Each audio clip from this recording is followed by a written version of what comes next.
Hi, this is Liane from South Lanarkshire Leisure and Culture. Today I'm going to show you how to use the sewing machine. So it's going to be an introduction to all different features on the sewing machine. Okay. So on your sewing machine you have got the top thread and the bobbin thread.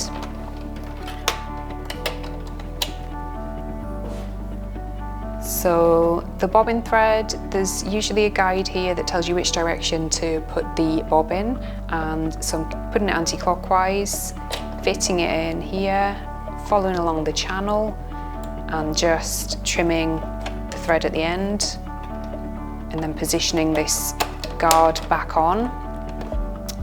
The top thread will have a guide printed on the machine or on the instructions, and it'll have a few various places that hold the thread in place to keep the tension of the thread correct. So if I thread up the machine,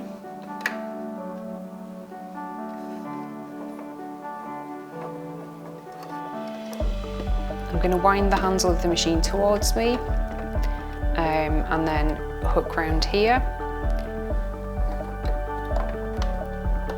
So following the numbered order, I'm going to use this button to drop down the needle and push it back up. You can either at this point trim the end of the thread with scissors to make sure that you've got a nice sharp thread to put through, or otherwise you can use the automatic needle threader. I'll show you how to use that. You push it right down, hook it round and loop into here and let go. So this is on the brother machine. The Janome machines, quite often you just lay the thread across and it's a little bit more straightforward actually. You can then trim this on the blade here. Okay, so this is the thread tension for the top thread. So 3 is usually fine. If you feel like the machine's not working and the thread tension doesn't look quite right, you would adjust to looser or tighter stitches. And the bottom tension is usually something that can be a problem if you've got an older machine, but these ones generally are fine. You don't have to adjust that at all. So on here we have got the speed of the sewing machine. We've got the stitch lengths, so you can adjust. At the moment it's on 2.5. You can adjust the length for longer stitches. So if you're doing something like basting or machine tacking, you would put that up to 5, and that means that the thread is a lot easier to unpick. If you wanted a shorter, stronger stitch, you could either make the stitches closer together and that'll be a very durable stitch. This is the zigzag, so this is the stitch width, so 0 is for straight stitch, and then if you press right or left, sorry, if you press the right hand button, you can adjust the width of the zigzag. This button here is a dial for corresponding to the different stitches, and you can wind your way through the stitches. This machine has the feature that it will tell you which foot you need for each stitch. Okay, so I'm going to show you how to wind the bobbin for the lower area of the machine. So this is the spool for the top threads. Pop that on. It doesn't matter which way that thread's going, if it's underneath or on the top. This little disc, you get them in different sizes for different sized threads. And we just pop that on and that stops the thread coming off the machine. So that stops the thread coming off the pole. So the machine will have instructions either printed on it or it will be in the instruction book that you follow just the specific directions for where the thread goes. Then put on your empty bobbin. You can see the bobbin's got a little hole in it. Some of the machines you will need to actually thread this top thread through the hole before you get started. This machine you don't need to because it has a little blade here. So I'm just going to wind the thread round and you can see the diagrams saying clockwise, it's always important which direction the thread is going, so just check if it's anti-clockwise or clockwise.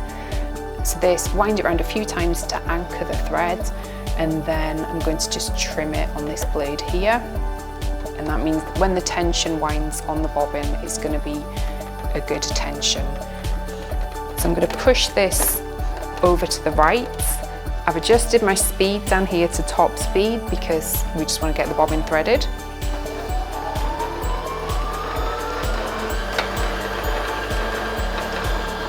Okay, so I've just done a little bit, but if I kept going, eventually this would trigger the bobbin to stop, and it would be full enough, so it would tell you when to stop.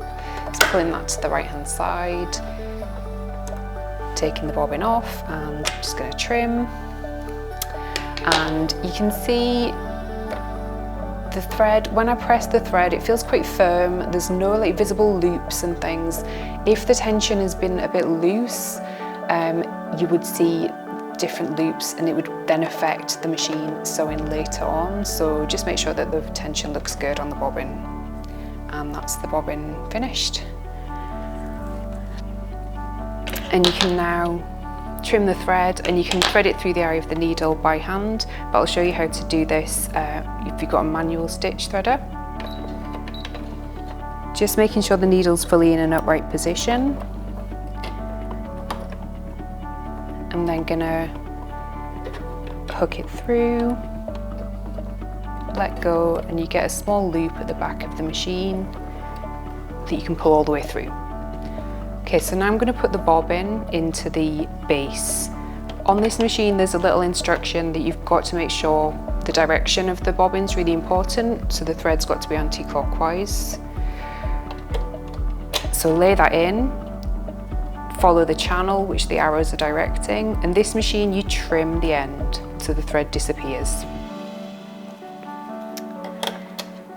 So this style of machine as well, it also means that there's no need to pick up the bobbin thread. If your machine you need to pick up the bobbin thread, I'll just demonstrate that just to show you how to do it. You would pull, and then you end up with a little thread at the bottom. Before you start stitching, most feet have got a little channel to put the thread down, and that means that you don't end up stitching on top of the thread that you've already got there. Okay, so now we're ready to start stitching. So this is the tension. So I've got the tension set on 3, so that should be fine. This drops the needle down. This is the reverse button, which you need to do at the start and end of any stitches to make sure that the stitching doesn't come undone. The other things on the machine are the stitch length. So by adjusting this, you can go up to a maximum of 5 and then take it back down. The longer the stitches, the easier they are to unpick. So like tacking stitches and machine basting stitches, you would do a long stitch. If you want a really strong stitch, you would make it shorter. This button is the zigzag button. So at the moment, it's just on a straight stitch, but you can adjust it by turning this dial, selecting a zigzag, and you can make the zigzag wider or narrower. This stitch is for if you're doing jersey, you would do a stretchy, long, elongated zigzag. So I'm just going to turn the machine back to straight stitch. Okay, so I'd recommend whenever you've set up your machine, like always test it out before you start working on your actual project, because if it's going to go wrong, it can sometimes damage the thread, the fabric. So just make sure you try it out first. So I'm going to sew for a length here. I'm going to reverse at the start and the finish. So I've started sewing, I've pushed down and holding down the button to reverse. I'm going to let go.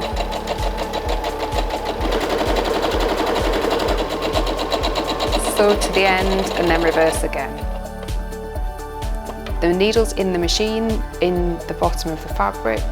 So I'm going to lift the needle, pull it to the side. This machine has a little trimming guillotine on the side, so I've got the reverse and the at the start and the end of the stitching.